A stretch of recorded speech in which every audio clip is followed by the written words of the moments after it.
Hello and welcome to Property Question Time, the show where you get to ask your property-related questions to our trio of industry experts. Let me introduce you to today's guests. So first up, we have Tony Gimple. Now, Tony is founding director of Less Tax for Landlords. Next up, we have Simon Zutshi. Welcome to the show. Founder of Property Investors Network and author of Amazon best-selling Property Magic, which I've read. And also, last but not least, Paul Higgs, director of the Millbank Group. And then also, of course, you're a trainer, a developer, a chartered... I mean, there's too much to write on my card, quite frankly. So, real industry experts. Okay, let's kick off, shall we? I'm going to come to Tony first with a question here that we have from somebody.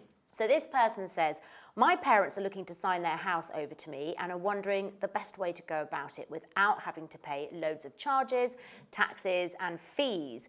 Would they be best to sign it over in a transfer of land, title, deeds, or leave it to me in their will? Or is there another way to go about it? Well, the big question is why they want to do it in the first place. Right. Giving your own home to your children is fraught with difficulties. You know, they get married, they get divorced, they go bankrupt, they own the home. So you're effectively putting your life into their hands. Right. Secondly, yes, you can give them the house, but if you're not paying a market rent, then the transaction effectively is deemed not to have happened for inheritance tax purposes. Okay. And if you're using trust, the income goes into trust, taxed at 45%. So the real answer to the question is, why do you want to do it? And once you've got that, then you can look at the most effective strategy without tying yourself in knots or incurring immediate or long-term tax charges. Okay, so this is something that I think a lot of people are quite confused about, because it's particularly, am I right in saying that the laws here are more complex when it comes to this, or you certainly give away more tax than in other European countries? No, the tax environment here is really good. Okay, on inheritance tax? Across the board. Okay. You know, I mean, inheritance tax is state-sponsored grave robbery. Always has been, always will continue to be so. But as long as you do it properly, the rules can be generous. Okay. You've just got to be careful what you do and how you do it. So, to give an example, you know, if you're giving something away worth more than £325,000, the amount one can give away free of inheritance tax, the excess is potentially subject to an immediate tax charge of 20%, and then 6% every 10 years. Okay. Whereas if you give it away completely, have no interest in it, and survive 7 years, it's disappeared from your estate completely. But then I suppose that's for really wealthy people, isn't it? Not necessarily. For to give away 325 grand and still be all right, you know what I mean? Yeah, you've got to have the liquidity, of course. Yeah. If you look at how much property prices have gone up, though, over the last 10 years, actually a lot of people have got a lot more than £325,000 equity in their home. Right. And especially if they're getting older and they paid off their home, they might have a really valuable asset on which they will get taxed when they unfortunately pass away. Okay, all right, well thank you. This is why you have experts like you, because it is such a minefield. Right, Simon, question for you. This is from one of our viewers, and this person says, in 2012 I was in the right place at the right time, and I bought my first flat outright as a cash buy. It's a one-bed flat, a new build, and it's worth about $150,000. Needless to say, I purchased it for considerably less than the valuation as a quick, no-nonsense sale. Now, the flat's currently let out and returning a tidy yield. Tidy. I know that my money isn't working hard enough for me all tied up in the one flat, and I'd like to buy again, maybe a one or possibly two bed. What's the best way to go about releasing some of the funds in the most efficient way? Okay, so you're absolutely right. You know, when you buy something cash, you can get a really good price, but leaving that money stuck in one property really is not a good way to use it. And as property investors, what we do, we take the assets in property and spread them amongst a number of properties so that we can increase our cash flow and obviously hopefully benefit from long-term growth from all the properties going up.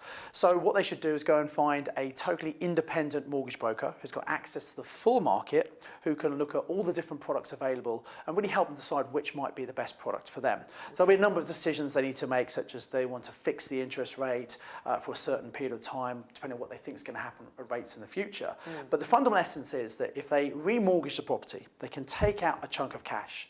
Now, obviously, that's going to affect the cash flow on the one property they've got. That tidy return's going to shrink because they've got to pay for the cost of the interest. But the point is, the money they can release, they can go and buy 1, 2, maybe even 3 other investment properties. And the rent on all of those should be more than the rent on just the one. And also they've got then 3 or 4 properties, which over time, hopefully should go up in value. I would make one point as well though. I personally wouldn't buy an apartment, wouldn't buy a new build apartment, because often they're quite expensive, they're priced at a premium. And my feeling is that generally houses have better appreciation than apartments. Okay. And there are things like service charges you have to pay with apartments, which will affect your cash flow as well. So that's a very general rule, and obviously in London, you know, pretty much most properties apartments. But certainly outside of London, outside the home counties and further afield, generally if you can afford it, a house seems to be a better return for me. Okay, good advice there. Probably food for thought. And you're nodding away as well. You'd agree with that? Yeah, I mean, it's interesting. Obviously, as a developer, I sell new build houses and flats, but put myself in an investor's shoes, probably not the best buy, to be honest. Yeah, yeah. And it's about going maybe further afield. If you're not buying to live there, you know, as long as you've got someone managing the property, it could be anywhere, couldn't it? I think a great place to start is where you live or where you work, because you're going to have a better knowledge of it. But actually, if you're using other people to help you, you don't have to invest where you live, especially if you're not going to manage it. Okay, all right, thank you. Right, Paul, your question. Someone says, I'm buying a piece of land to add to my garden and it's costing me £2,000. The solicitor is charging me £1,050 as I'm paying the seller's costs too.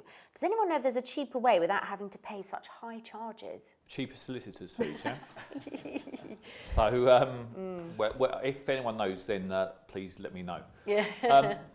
Well, I guess if you think about it, so if they're paying the neighbours' charges as well, so that's pretty much £500 each. So I think the, you know, when it comes to buying and selling land, there's certain paperwork that needs to be done in terms of transfers. In actual fact, it's not rocket science, and it's largely, you know, form filling. But of course, you've got to know the right forms to fill, and you've got to fill them out correctly. So, you know, like all these things, you could potentially, you know, attempt to do it yourself, but you know, within the scheme of things, it's dangerous. And again, you know, £500, couple of hours lawyer's work. You know, you could shop around, but you know, within the scheme of things, I think it's probably not too bad. And at the end of the day, you do get what you pay for. Yeah.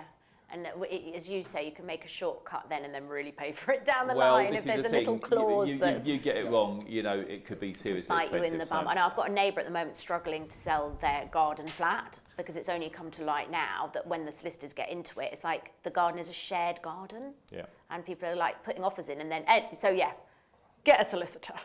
Okay, that's my advice. I think it's time for a golden nugget, and I'm looking at you, Tony.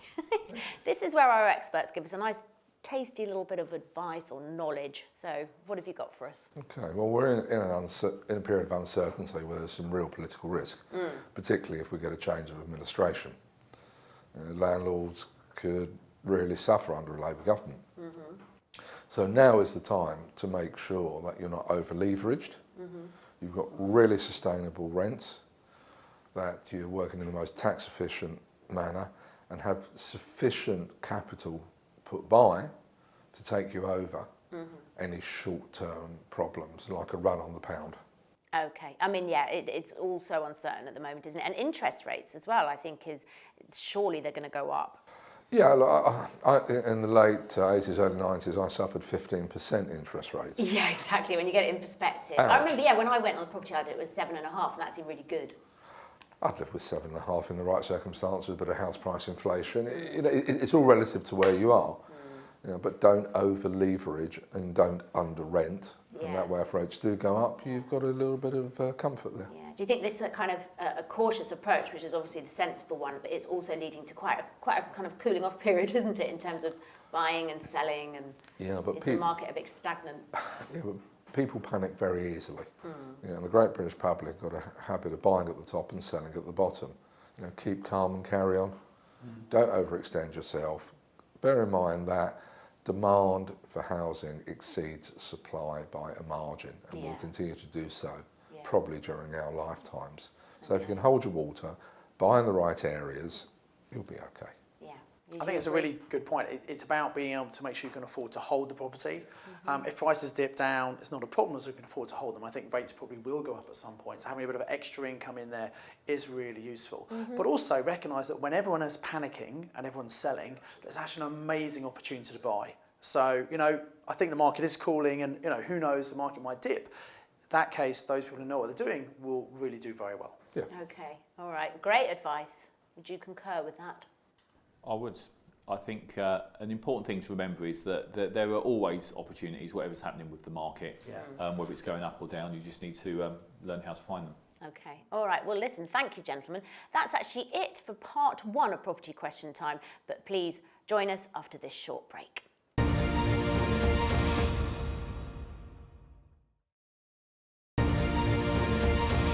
Welcome back to Property Question Time with me, Gemma Forte, and my trio of industry experts. We have got Tony Gimple, Simon Zutshi, and Paul Higgs. Okay, Paul, I want you to put your developer cap on now, because I know you do so many things within the property world. But I'd like to know a golden nugget to do with the planning process, if possible, for future developers. Well, one of the questions I get asked a lot is what can be done to speed up the planning process, because you know, that is one of the biggest problems in development, and in actual fact, for a long, long time, has been the biggest problem in terms of restricting housing supply.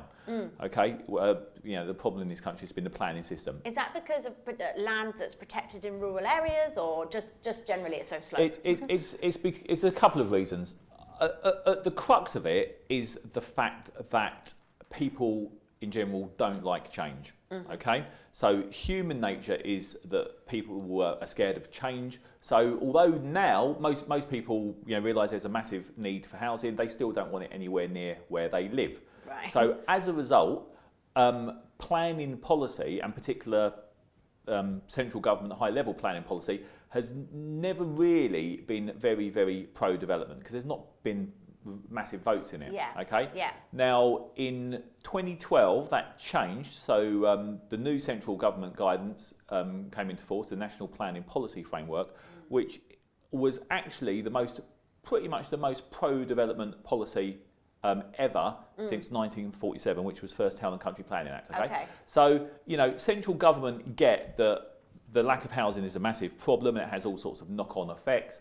So they've made high-level planning much more pro-development and much easier. However, when it filters down to local level, where the decisions are actually made, you know, council members are still thinking about local votes, and local people are still not liking change. So the two answers to speed up the planning system are to educate planning committees that actually ultimately make the planning decisions, and also to educate local people about how development doesn't necessarily have to be a bad thing. Yeah. It's also to educate developers about how to develop in the right way. Okay, and at the crux of all of this, for a long, long time, there's been a sort of them and us confrontational type attitude between planners and developers. That's the thing that needs to change. Okay, to work together a bit more. Absolutely. And finally, and this is probably the biggest thing of all, local authority planning departments are massively under-resourced. Right. So if I would double local authority planners' wages, and I'm not just trying to say that to make all of my next planning applications much easier. I honestly would. You know, more people in local authority planning departments, higher wages, better people. Developers would actually be happy to pay for that if it speeded up the system. Yeah, all the frustration that it causes when it's so slow, I'm sure. Yeah. Okay, well, thank you. Very interesting. Right, Tony, we're coming to you with a question now. It's a fairly long one, so bear with me. Everybody settle in. This person says, I've got a friend moving back from an EU country. He was born in the UK and lived here for over 30 years. His dream of living abroad's turned into a bit of a nightmare. Don't know why, interesting. But it's crushed his dreams of becoming a homeowner because, of course, the deposit that he had saved up will have to be spent on moving back, and he won't be classed as a UK resident until he's living somewhere in the UK. This person really wants to help them out. They're fortunate enough to have some cash reserves, and their current good life situation's largely thanks to this person. So, Couple of options. What should they do? Get them lodgings with a friend so that they could get UK residence and give him some deposit money, or buy him a house under their name, have him rent, and then buy the house off me after a length of time. What do you think I should do?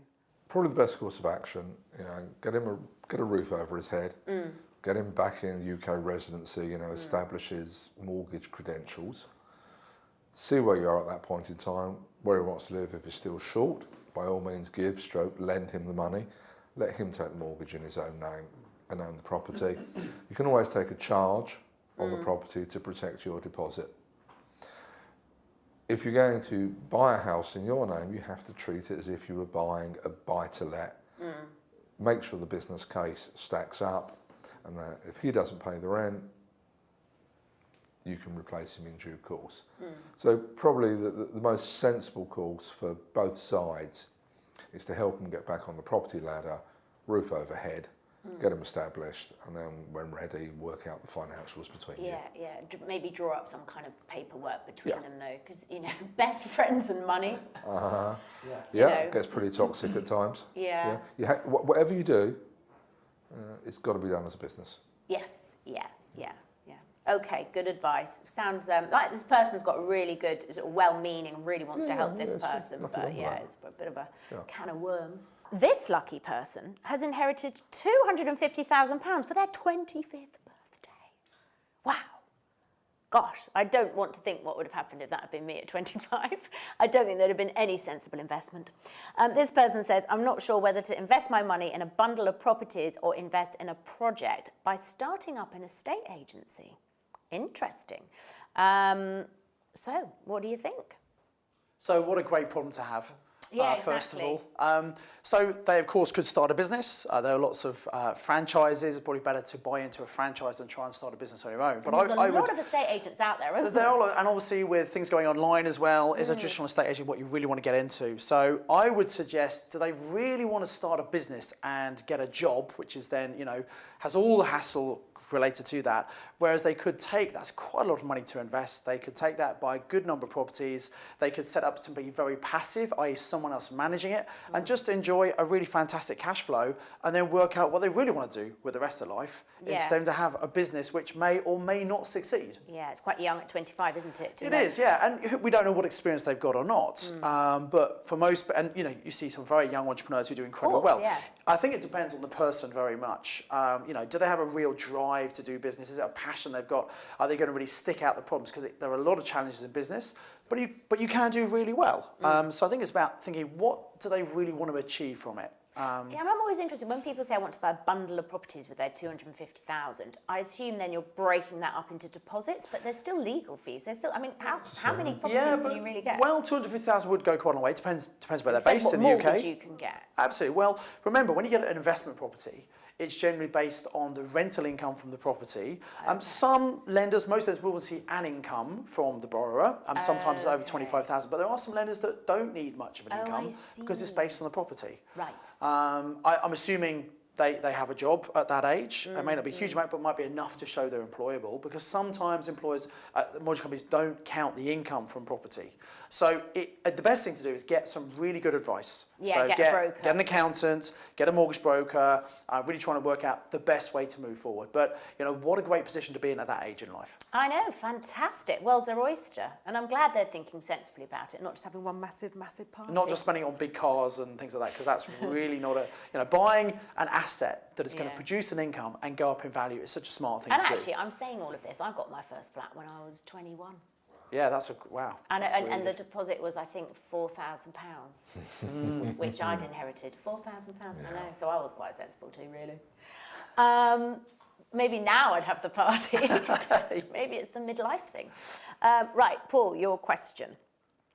This person says, I'm another youngster. I'm currently, compared to me, 23 years old, working full-time and living at home, so no real commitments and few regular outgoings. I'm lucky to be in a position where I have got approximately 100k in assets, which can easily be liquidated to allow me to set up. No prior experience in property development, but I have previously purchased property and had relative success carrying out minor refurbishments and managed to rent the property privately at a good yield. So, yeah. Moreover, my father's got lots of experience in the building trade and has built and renovated properties in the past. I've got some great contacts in the industry. So how do you think that I should start my portfolio? How much money again did they have? 100,000, 100K. Okay. So it's a few interesting points in that question. They say, like, you know, how do I start my portfolio?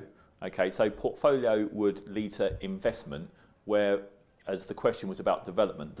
Development and investment are two very, very different things, okay? Yeah. Now, obviously you can develop with a view to creating an investment for yourself. So it would be important to find out firstly exactly what the people, what they're looking to do. It sounds like sort of mentioning the fact that they've done a bit of refurbishment and a bit of renovating. It sounds like, doesn't it, the idea is to develop a property, sell it and start to create a portfolio that way.